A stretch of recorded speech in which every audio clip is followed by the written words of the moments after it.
Hey everyone, Ryan here at Etrailer. Today on our 2018 Toyota RAV4, we're going to be showing you how to install the CURT Trailer Hitch receiver. Before we do that though, let's take a minute, check it out, and make sure it's going to be the right hitch for you. So with these RAV4s, they're awesome SUVs, very capable, and really popular. And so people do a little bit of everything with them. So if you're trying to pull a trailer around, use accessories, or a little bit of both, this hitch is going to help you get that done. There's quite a few hitches available for the RAV4, and I like to more or less break them down into two categories. You got the visible type and the more hidden type, which this one is definitely more hidden. Really, the only thing you're going to be able to see is the receiver tube opening, and I think it looks awesome actually. Really puts off a factory type look, at least in my opinion. There's a Draw-Tite available that's similar to this, as well as an EcoHitch. With the EcoHitch, you are going to get some higher tongue weight capacities. So if you like this appearance, but plan on using a really heavy bike rack or cargo carrier, that EcoHitch might be a little bit better of a solution for you. And then of course you have the more visible type hitches, which those, they're going to hang down below the vehicle and you're going to be able to see the cross tube. Honestly though, they don't look bad by any means. Look right at home on the back of a vehicle like the RAV4. And out of those, I would probably go with the Etrailer one. I like the finish of it, and I think it blends in a little bit better. A couple of big questions a lot of people wonder when it comes to putting a hitch on the RAV4 is my hands-free liftgate assist feature still going to work? And with this particular hitch, I can't speak to it directly, and I say that because our vehicle didn't come equipped with that option. But from my understanding and past experience on similar vehicles, a lot of times the liftgate assist will still work. You'll just kind of have to take a little bit of time, find that sweet spot, kick your foot to either side of the receiver tube, and it should pop open. Something else a lot of people wonder as well is, will this hitch work with hybrid models? And the answer is yes. Perfect example today, we have a hybrid. Went up without any issues, and the same is going to hold true for the regular standard gasoline model. This is going to have a 2" by 2" receiver tube opening, which is a good thing, really common size, a lot of stuff will work with it. It's going to use the standard 5/8 pennant clip. One doesn't come with the hitch. If you need one, you can always grab it here at Etrailer. A lot of times too, if you end up buying a new accessory, they'll come with one, so something to look out for. And if you plan on leaving an accessory in your hitch, for extended periods of time, might not be a bad idea to upgrade to a locking hitch pin as well. That way, stay secure to your vehicle. The safety chain openings are going to be a loop style and provide us with enough space to use pretty much any size hook that your trailer might have on it. When it comes to the weight capacities, maximum gross tongue weight will be 350 pounds. So that's going to be the amount of weight pushing down on the hitch. That's good for, medium-sized cargo carriers or big ones, just depending on how heavy, you load it up. And those 1 to 3, maybe even 4 bike racks. Give you an example. As far as the maximum gross trailer weight rating goes, that's going to be 3,500 pounds, or the amount of weight pulling on the hitch. That is the weight of your trailer plus anything you might have in or on it. And with all that said, I do always like to recommend, it's always a good idea just to grab your Toyota's owner's manual. That way you can check in there and make sure that your RAV4 can handle that much weight safely. We'll grab a couple measurements now, and these will help you figure out what type of accessories will work best. So if we go from the ground to the top inside edge of the receiver tube opening, taking into account the lift that we're parked on, it's going to be about 14 inches. So for those of you pulling a trailer around, you can probably get a ball mount that has a slight rise in the shank. Probably that 2 to 4 inch range. Probably work good for most people.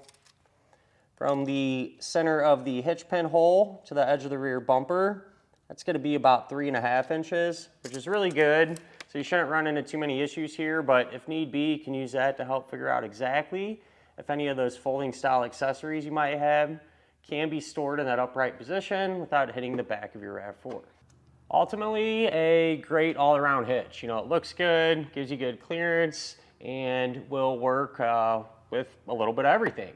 As far as the installation goes, really not too bad. There's a lot of small steps that you need to do, but everything's pretty straightforward. And then once you get to that point, more or less the hitch just bolts right up into place. So shouldn't that give you too many issues or take up a bunch of your time, but if you're installing this yourself, feel free to hang around. We'll go ahead and get started on it now. To begin our installation, we're going to be underneath the back of our RAV4, and the first thing that we need to do is remove these underbody panels here in the middle. So you're going to have 5 push pin fasteners on each one, and the way to get these removed, you can take a flathead screwdriver and pry underneath the head of the fastener.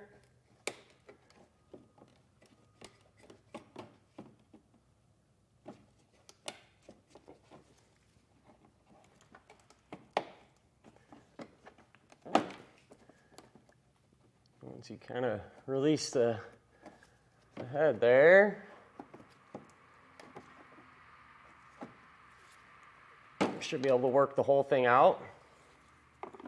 I'm just going to work my way around until we get all of them removed. Let's get the last one out. This will drop down. You can set it to the side. Do the same thing to get this one removed. On the driver's side, we'll have another underbody panel and 2 push pins here at the back. I'll do that same technique here to get those removed.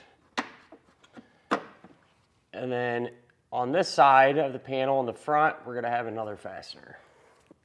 This fastener will be a 10mm head nut.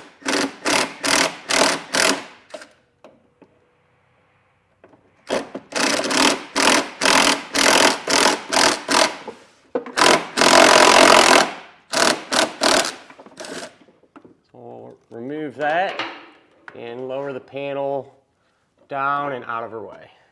Still over here on the driver's side, we're going to have this tow hook, and we'll need to remove it. So we have 2 17mm head bolts.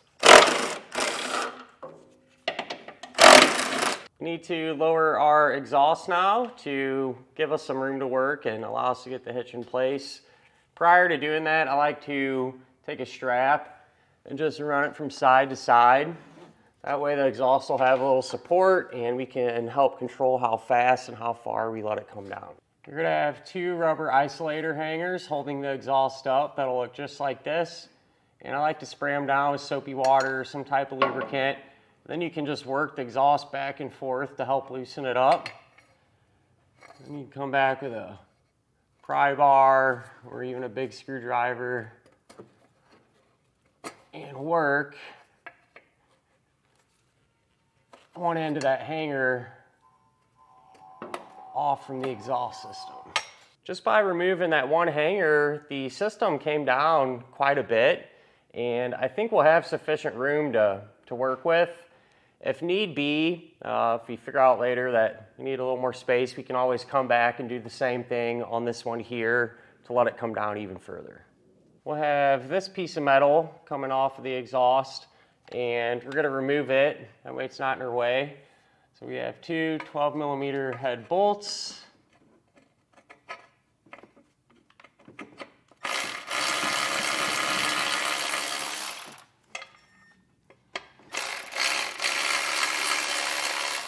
We'll get them out, and then we can get this piece removed. Now we can remove a sensor that's located right behind our bumper in this area.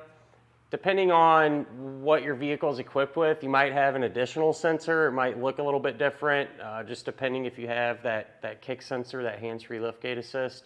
Ours doesn't, but I believe this is for our keyless entry. So, like I said, it's right behind here, and we'll have to get it removed. Here's what the sensor looks like, and it's going to be held in place with 2 10mm head nuts.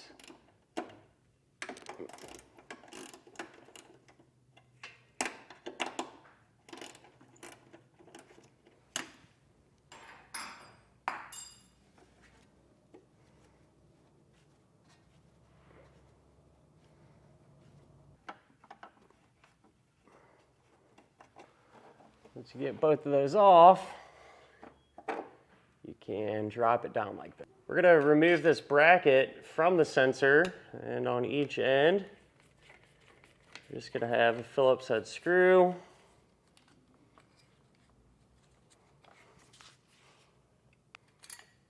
Get that removed, and then we'll just kind of tuck this up out of our way. That way it's not just hanging down. You need to trim our fascia. There's a diagram and instructions that you can reference. And when you do this, just make sure you don't have any wiring or anything behind here. I like to use a multi-tool, but you can use a Dremel tool, utility knife, pair of snips, whatever you got. And we'll get this trimmed out here.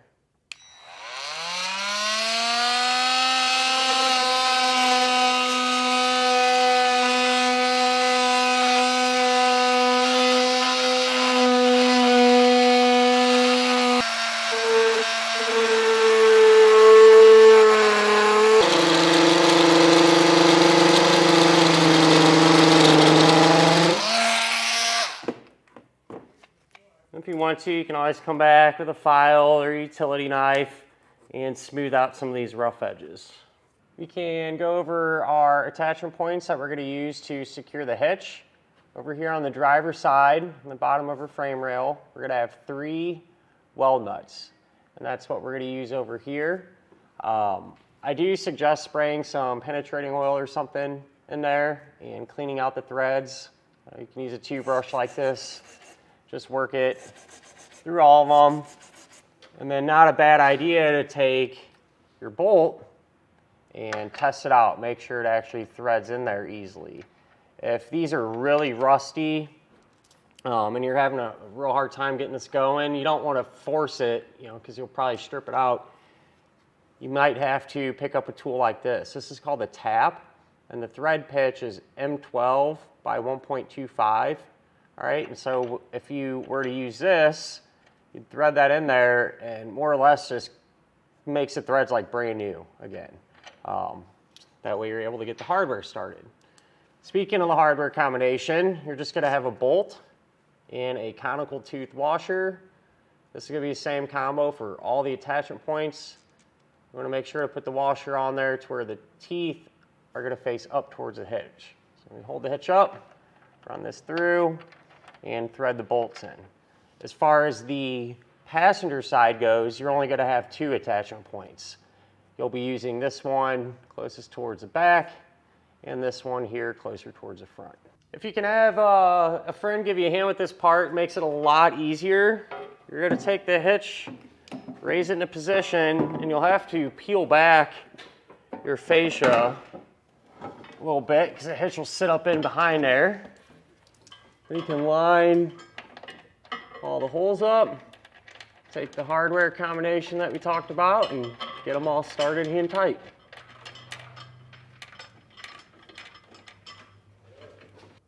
You can center the hitch now, so you are able to slide it from side to side just a little bit. I've done that, just made sure it's even on both sides. And now you can come back with a 19mm socket and snug all the hardware down.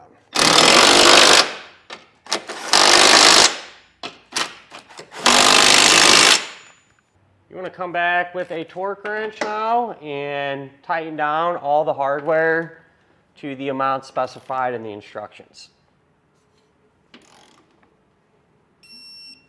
For this sensor, everything, the hitch is going to come included with some cable ties, and I zip tied it right to the cross beam of our hitch here. Just for good measure, figured it wasn't going to hurt anything. I also applied some 2-sided sticky tape, which isn't included. Just happened to have some laying around. Figured help keep it a little more secure and prevent it from vibrating as much. But if you just got the cable ties, that's fine too. We'll rehang the exhaust now, the opposite way that you lowered it. Just re-lubricate it. Usually you can just slide it right back in place by hand. And once it's supporting itself again, can remove our strap. The passenger side panel, if you go to reinstall this, it is going to interfere with the hitch. And so I just marked out a small portion there. That way it'll clear. I'll go ahead and use my multi-tool to get it trimmed out.